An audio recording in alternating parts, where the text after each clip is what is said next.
teman-teman, pada kesempatan video kali ini kami akan membahas tentang analisis portofolio menggunakan metode BCG Metric. Nah, analisis portofolio ini adalah metode yang digunakan perusahaan untuk mengetahui posisi suatu produk di pasar agar dapat menentukan strategi bisnis yang tepat. Nah, salah satu metode analisis portofolio yang dikenal ini adalah BCG Metric atau Boston Consulting Group Metric. Nah, dalam metode ini produk dibagi ke dalam 4 kuadran, yaitu STAR, Cash Cow, Consumer, dan DOC berdasarkan pertumbuhan pasar dan pangan pasar. Menjelaskan tentang 4 kuadran yang sudah teman saya jelaskan sebelumnya. Kuadran pertama adalah STAR, yaitu produk dengan pertumbuhan pasar tinggi dan pangsa pasar tinggi sehingga menjadi produk unggulan perusahaan. Fungsi kuadran ini adalah membantu perusahaan berkembang dan meningkatkan daya saing. Kuadran kedua adalah Cash Cow, yaitu produk dengan pangsa pasar tinggi tetapi pertumbuhan pasar rendah sehingga menjadi sumber keuntungan utama perusahaan. Kuadran ketiga adalah Question Mark, yaitu produk yang memiliki pertumbuhan pasar tinggi tetapi pangsa pasar rendah sehingga membutuhkan strategi dan investasi agar berkembang. Selanjutnya yang terakhir adalah DOC, yaitu produk dengan pertumbuhan pasar rendah dan pangsa pasar rendah sehingga biasanya mulai ditinggalkan pasar dan menjadi bahan evaluasi perusahaan. Pada video ini saya akan menjelaskan analisis BCG Metric pada smartphone Samsung. BCG Metric digunakan untuk mengelompokkan produk berdasarkan pertumbuhan pasar dan pangsa pasar dalam 4 kategori, yaitu STAR, Question Mark, Cash Cow, dan DOCS. Smartphone masih menjadi pemimpin pasar smartphone Android global dengan pangsa pasar sekitar 19,9% pada tahun 2025. Keberhasilan ini didukung oleh investasi riset dan pengembangan yang sangat besar, termasuk pengembangan teknologi Galaxy AI yang akan hadir di ratusan juta perangkat Samsung. Pertama, Galaxy S Series berada pada kuadran Stars. Produk seperti Galaxy S25 Ultra memiliki pangsa pasar tinggi dan pertumbuhan yang masih positif. Keunggulan utama seri ini adalah kamera hingga 200 megapiksel, performa chipset premium, fitur Galaxy AI, serta dukungan pembaruan software hingga 7 tahun.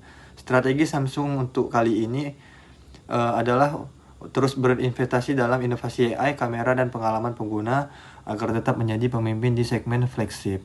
Kemudian yang kedua, Samsung Galaxy Z Fold atau Z Flip berada pada kuadran Question Marks.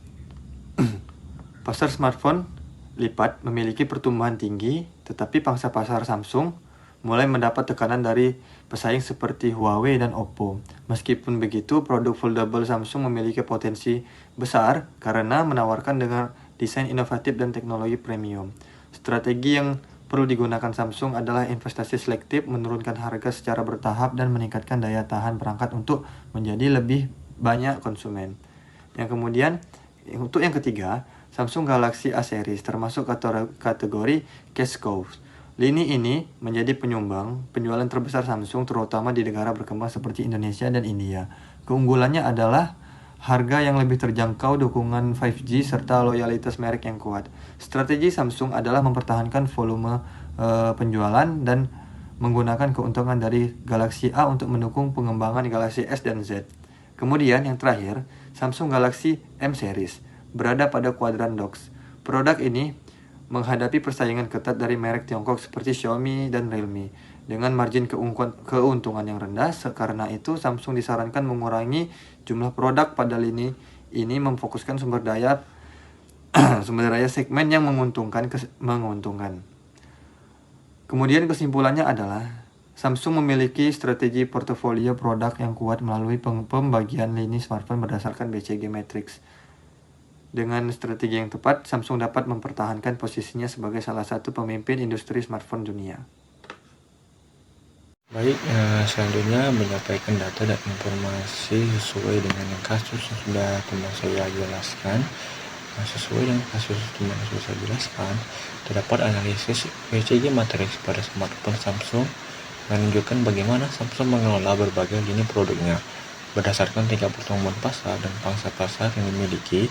Secara umum, Samsung masih menjadi pemimpin pasar smartphone Android global dengan pangsa pasar sekitar 19,9% pada tahun 2025. Keberhasilan tersebut didukung oleh pengiriman smartphone yang mencapai lebih dari 60 juta unit per kuartal, serta investasi besar dalam riset dan pengembangan teknologi, terutama pada pengembangan Galaxy AI. Dalam analisis BCG Madrid, Galaxy X Series ditempatkan pada kuadran stars karena memiliki pangsa pasar yang tinggi dan pertumbuhan pasar yang positif. Produk flagship seperti Galaxy S25 Ultra menjadi andalan Samsung di segmen premium melalui keunggulan teknologi kamera, performa chipset, serta integrasi kecerdasan buatan. Penjualan Galaxy S24 series yang mencapai 37 juta unit pada tahun 2024 menunjukkan bahwa lini ini menjadi kekuatan utama Samsung dalam mempertahankan posisi di pasar smartphone premium global. Oleh karena itu, strategi yang dilakukan Samsung adalah terus melakukan investasi besar pada inovasi teknologi, AI, dan pengalaman pengguna agar Galaxy S Series tetap menjadi pemimpin pasar. Selanjutnya, Galaxy Z Fold dan Galaxy Z Flip pada kuadran question mark ini foldable. Samsung memiliki potensi pertumbuhan yang sangat besar karena pasar smartphone lipat masih terus berkembang. Meskipun demikian, pangsa pasar Samsung di segmen ini mulai mengalami penurunan akibat meningkatnya persaingan dari produsen lain seperti Huawei dan Oppo.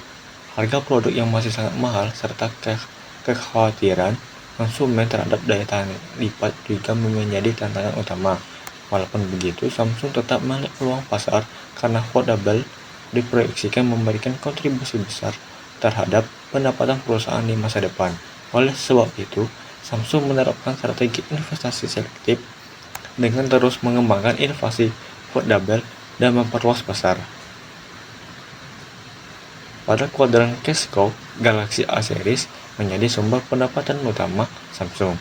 Produk ini sangat populer di pasar berkembang menjadi Indonesia dan India karena menawarkan harga yang lebih terjangkau dengan fitur yang cukup lengkap, termasuk dengan jaringan 5G. Volume penjualan Galaxy A series sangat tinggi, sehingga memberikan arus cash yang stabil bagi perusahaan. Keuntungan dari lini ini kemudian digunakan untuk mendukung pengembangan produk flagship dengan teknologi baru Strategi Samsung Galaxy A series dalam mempertahankan dominasi pasar serta menjaga efisiensi biaya keuntungan tetap stabil. Sementara itu, Galaxy M series berada pada kuadran dock karena memiliki pangsa pasar yang pertumbuhan yang rendah. Lini ini menghadapi persaingan yang ketat dari merek Tiongkok seperti Xiaomi, Realme, dan Oppo yang menawarkan spesifikasi serupa dengan harga yang lebih murah. Selain itu, sebagian produk Galaxy belum memiliki inovasi yang cukup kuat untuk menarik konsumen. Kondisi ini menyebabkan keuntungan yang diperoleh relatif kecil. Oleh karena itu, Samsung disarankan untuk mengurangi jumlah produk Galaxy M series atau menggabungkannya dengan Galaxy A series agar perusahaan dapat lebih fokus pada segmen yang lebih menguntungkan. Secara keseluruhan, analisis BCG Madrid ini menunjukkan bahwa Samsung memiliki strategi portofolio produk yang seimbang. Galaxy S series berfungsi sebagai penggerak pertumbuhan perusahaan, Galaxy Z series sebagai peluang masa depan, Galaxy A series menjadi sumber keuntungan utama, sedangkan Galaxy M series perlu dievaluasi kembali agar sumber daya perusahaan dapat digunakan secara lebih efektif dan lebih efisien. Baiklah, selanjutnya pada bagian ini saya akan menganalisis posisi produk smartphone Samsung dalam BCG Matrix beserta dengan alasan penempatannya. Yang pertama, pada produk Galaxy S series. Menurut kelompok kami sendiri, Galaxy S series ini berada pada kuadran star atau bintang. Hal ini dikarenakan Galaxy S ini memiliki pangsa pasar yang tinggi dan juga pertumbuhan pasar yang juga tinggi. Produk ini merupakan smartphone flagship Samsung yang selalu menghadirkan inovasi terbaru seperti Galaxy AI, kamera berkualitas tinggi, chipset premium, dan juga desain flagship. Penjualan Galaxy S series ini juga terus meningkat sehingga menjadi salah satu sumber dalam kekuatan utama Samsung sendiri untuk bersaing di pasar smartphone premium global. Oleh karena itu, Samsung perlu terus melakukan investasi dan juga pengembangan pada Galaxy S Series agar tetap menjadi pemimpin pasar. Selanjutnya di produk kedua itu adalah Galaxy Z Fold dan juga Z Flip. Kelompok kami menempatkan produk ini pada kuadran question mark atau tanda tanya. Hal ini itu dikarenakan pasar smartphone lipat itu masih memiliki pertumbuhan yang sangat tinggi. Akan tetapi, posisi Samsung ini mulai menghadapi tekanan dari kompetitor lain. Selain itu, harga smartphone foldable yang masih sangat mahal itu membuat belum semua konsumen tertarik membeli produk ini. Walaupun begitu, Galaxy Z memiliki peluang besar menjadi produk masa depan. Samsung karena teknologi foldable masih terus berkembang. Selanjutnya di produk ketiga itu adalah Galaxy A Series. Produk ini itu berada pada kuadran cash cow atau sapi perah. Galaxy A ini menjadi lini smartphone dengan volume penjualan terbesar Samsung, terutama di pasar menengah. Walaupun pertumbuhan pasar smartphone mid-range itu tidak terlalu tinggi, Galaxy A ini tetap menghasilkan keuntungan yang stabil dan juga konsisten bagi Samsung. Oleh karena itu, produk ini menjadi sumber pendapatan yang paling penting yang membantu Samsung membiayai pengembangan produk lain seperti Galaxy S dan juga Galaxy Z. Produk yang terakhir itu adalah Galaxy M Series atau produk lama Samsung. Produk ini itu berada pada kuadran drop. Oleh karena itu, ini pertumbuhan pasarnya rendah dan juga pangsa pasarnya juga kecil akibat persaingan ketat dan juga mereka yang lain yang menawarkan harga yang lebih murah. Selain itu, beberapa model. Oleh karena itu, pertumbuhan pasarnya yang rendah dan juga pangsa pasarnya yang juga kecil akibat adanya persaingan ketat dengan merek lain yang menawarkan harga yang lebih murah. Selain itu juga beberapa model Galaxy M ini kurang memiliki diferensiasi dibandingkan dengan pesaing yang sehingga daya saingnya itu menurun di pasar. Dari hasil analisis tersebut dapat disimpulkan bahwa Samsung memiliki portofolio produk yang lengkap, mulai dari produk unggulan, produk menghasilkan keuntungan yang stabil, produk potensial di masa depan, hingga produk yang mulai mengalami penurunan. Hal ini itu menunjukkan bahwa Samsung ini memiliki strategi bisnis yang cukup kuat dalam mengelola sebagai lini produknya.